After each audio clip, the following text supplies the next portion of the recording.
Watch and learn, little boy. She's the third wheel of the dynamic duo. Welcome to WatchMojo.com, and today we will explore the origins of Batgirl. As with most comic book characters, there are often reimaginings and different versions to a character's past. We have chosen to primarily follow the storyline which unfolded in 1961's Batman number 139, which was then expanded upon in 1967's Detective Comics number 359. Not unlike Robin, several characters have occupied the role of Batgirl.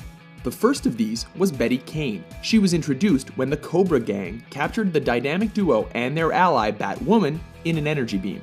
Swinging through the window to rescue them, Batgirl turned off the device only to disappear as mysteriously as she had arrived.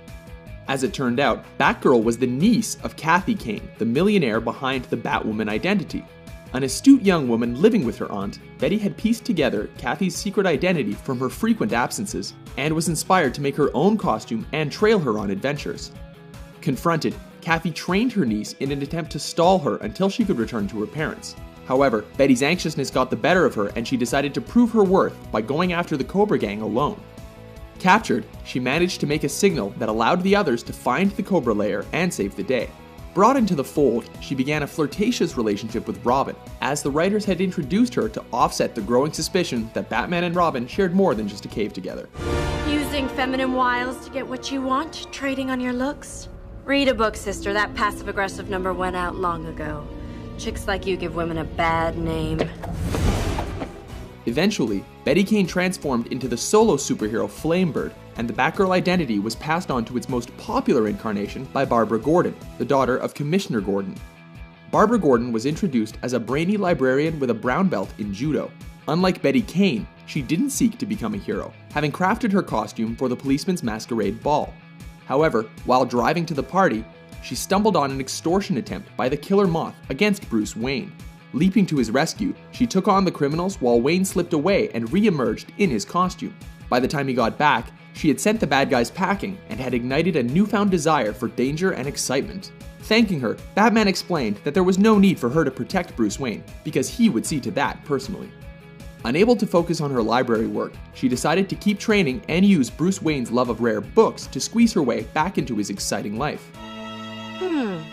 Maybe I should take a break. Arriving at his mansion, she discovered Wayne's murdered body. Putting on her costume, she leapt into action. However, the body she had discovered turned out to be a ruse by Batman to trick the Killer Moth. The truth revealed, she helped Batman and Robin bring the supercriminal to justice. Impressed with her detective work and fighting skills, Batman welcomed her to the team. All the while, her father remained none the wiser, and she was never let in on the true identities of her partners. Following this, Batgirl was introduced to the television series in order to provide greater sex appeal in an effort to save the show from impending cancellation. Portrayed by Yvonne Craig, she appeared in its final season and had just about as much luck with her own unaired spin-off pilot, Batgirl. Holy apparition!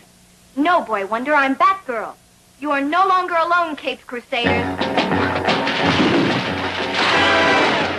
In the 1988 classic The Killing Joke, the Joker paralyzed Barbara Gordon by shooting her on her doorstep in an attempt to drive her father crazy.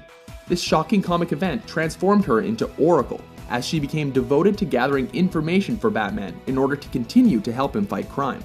In both the comics and the cartoons, Barbara has continued to be shown under both roles, while the identity has come to be inhabited by other characters, infamously by Alicia Silverstone as Barbara Wilson, Alfred's niece, in 1997's Batman and Robin. Please be looking for me. Are you a Batgirl fan? For more in-depth looks into the origins of your favorite comic book characters, be sure to subscribe to WatchMojo.com. It's okay. There'll be another time.